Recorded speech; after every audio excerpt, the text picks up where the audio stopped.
ప్రపంచంలో పనికిరానిదంటూ ఏదీ ఉండదు. చెత్తను కూడా రీసైక్లింగ్ ద్వారా వివిధ రకాలుగా వినియోగిస్తుంటారు. అయితే తాజాగా తమిళనాడులోని నైవేలి టౌన్షిప్లో వ్యర్థాలను వినియోగించి సుందరమైన పార్కుగా తీర్చిదిద్దారు. ఇక్కడికి వెళ్లిన వారు పార్క్ చూసి వావ్ అనకుండా ఉండలేరు. స్వచ్ఛత క్యాంపెయిన్లో భాగంగా ఎన్ఎల్సీ ఇండియా లిమిటెడ్ ఈ పనులు చేపట్టింది. అక్టోబర్ 2023లో వ్యర్థాల నుంచి సంపద సృష్టించడానికి మార్గం వెతికి ఈ పునరుతన్ చర్కా ఉద్యాన్ను రెడీ చేసింది.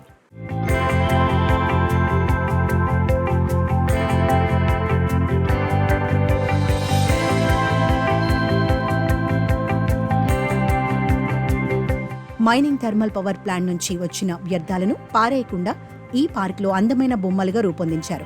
ఒకప్పుడు డంప్ యార్డ్గా ఉన్న దీన్ని పార్కుగా మార్చేశారు. డంప్ను మొత్తం ఖాళీ చేయించి గ్రీన్ స్పేస్గా చేశారు. 36,000 చదరపు అడుగుల విస్తీర్ణంలో ఈ పునరుతన్ చర్కా ఉద్యాన్ ఉంది. స్టీల్ స్క్రాప్తో కొన్ని విగ్రహాలను తయారు చేశారు. ముఖ్యంగా మహాత్మా గాంధీ, రోబోట్, సింహం వంటి శిల్పాలు ఆకర్షణీయంగా నిలుస్తున్నాయి. పిల్లలు ఆడుకునేందుకు స్థలం, వాక్వే, వాటర్ ఫౌంటైన్ ఉన్నాయి. ఈ పార్క్ను చూసేందుకు దూర ప్రాంతాల నుంచి సందర్శకులు వస్తుంటారు. స్క్రాప్తో రూపొందించిన ఈ ఉద్యానవనం పర్యావరణం కాపాడుకోవడానికి చిహ్నంగా నిలుస్తోంది. ప్రస్తుతం మనం ఉన్నాము తమిళనాడులోని నెయ్వేలిలోని ఎన్ఎల్సీ టౌన్షిప్లో ఉన్నటువంటి పునరుద్ధన్ చర్కా పార్క్లో. ఈ పార్క్ యొక్క ప్రత్యేకత ఏంటి అంటే, ఈ పార్క్లో చేసినటువంటి స్కల్ప్చర్స్ అంతా కూడా స్టీల్ స్క్రాప్తో తయారు చేయబడింది.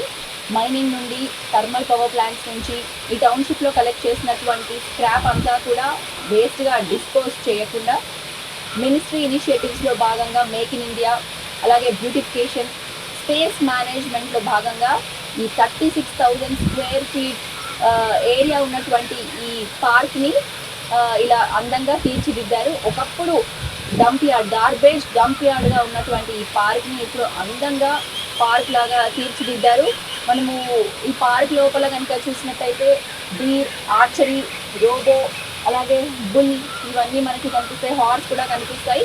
అవన్నీ కూడా స్టీల్ స్క్రాప్తో తయారు చేయబడిందే. ఒక పక్క పిల్లలు ఆడుకునేందుకు పార్క్ కూడా తయారు చేశారు. అందులో ఉన్నటువంటి టైర్ టనల్, సీసా, బెంచ్ ఇవంతా కూడా స్క్రాప్తో తయారు చేయబడిందే.